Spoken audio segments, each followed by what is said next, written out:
அஸ்ஸலாமு அலைக்கும் வீவர்ஸ்.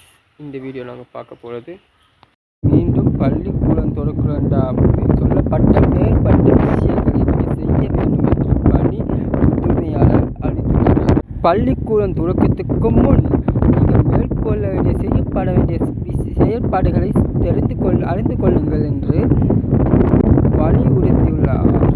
காலமழை காரணமாக சாதாரண கோடை காலம் இல்லாமல் தனித்து காட்டப்பட்டுள்ளது. அதனாலே அவங்க ஜூன் 2ஆம் தேதியே பள்ளிக்கூடம் தொடக்கக்கூடிய எல்லா அனைத்துகளையும் மேற்கொண்டார்கள்.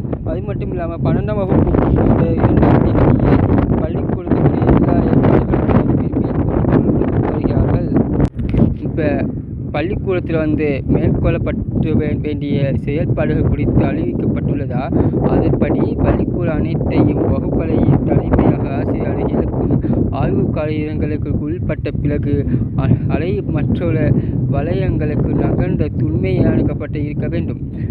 கவனமாக ஆய்வுக்கூடும் பொருட்களை பதில் செய்ய நீக்க செய்ய வேண்டும்.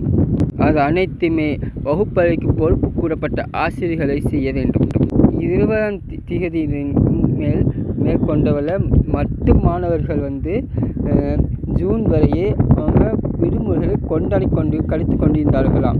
இப்போ அவங்களுக்கு தாமதமாகவே அவங்களுக்கு பள்ளிக்கூடம் துறக்கப்பட்டுள்ளது.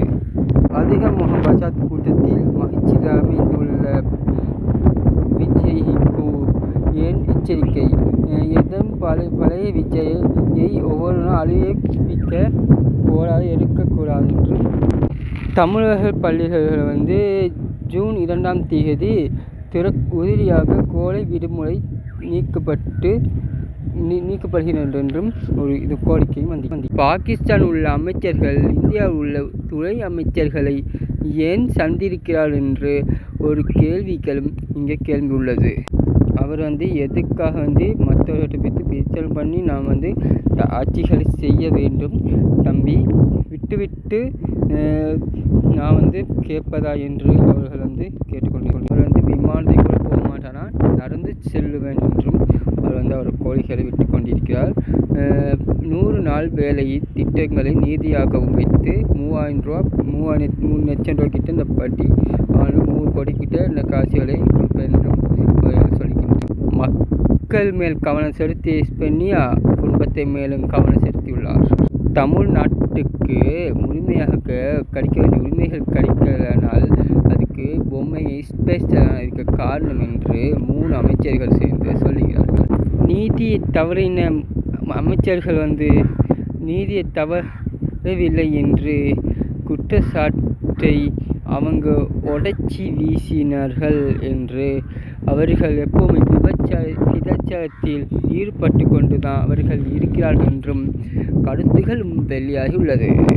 முற்பள்ளிகள் வைக்கப்படுகிற ஆட்சியில் சட்டத்திறர்களாகவும் மக்களின் நீதியில் ஹிஸ்டோரியா உருவாக்கப்பட்டிருந்தாலும் அடுத்ததாக அவர்கள் தமிழர்கள் திமுகவை உருவாக்கி வருவது உங்களுக்கான வனம் நிலத்தில் வந்திருந்தால் அரசியல் மன்னார் ஆட்சியில் 2026 சட்ட தேர்தலில் முற்பற்றி வைக்கப்பட்டுள்ளது. அடுத்ததும் உயர் நீதிமன்றத்தில் உருவாக்கப்பட்டுள்ளது.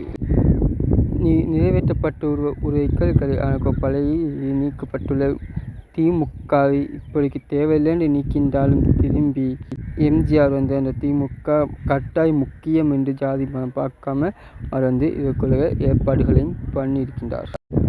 ஜேமு அனிதாவுக்கு தொடர்பில் தான் பரிசுத்தம். ஆனால் தற்போது தமிழர்கள் குடும்பங்கள் ஆட்சியில் பரிசுத்தமாக அரசியல் நடைபெறுவதற்காகவும் கொண்ட முதலமைக்க நடைபெற்று கொண்டிருந்த கருணாவின் நீதி முதல்வராக இருந்தாலும் பிறகு ஹிஸ்டோரியின் முதல்வராக தற்போது உயர்நீதியில் ஹிஸ்டோரியாக உருவாக்கப்படுவதற்கான ஹிஸ்டோரியின் அவர்களின் தமிழகத்தில் மட்டக்கம் கன்னியாகுமரி சின்னத்திரத்தில் ஜெயமணி தபில் 77 வயது பிறந்த எப்பொழுதும் பழைந்த 71 வயதில் பிறந்தவர்கள் இப்போது கூட்டமென்று நடைபெற்றுவது விழாவின் ஒரு பகுதியாகவும் 126 அடி உயரத்தில் கொண்டு கம்பத்தில் அதிக கொண்டிருக்கும் ஏற்பன் வெட்டிய எப்போது பழைய 1761 பிழையை எளிய மக்களுக்குரிய நடை உதவிகளை வழங்கப்படும் நிகழ்வு கல்வனி முச்சி மட்டக்களப்பு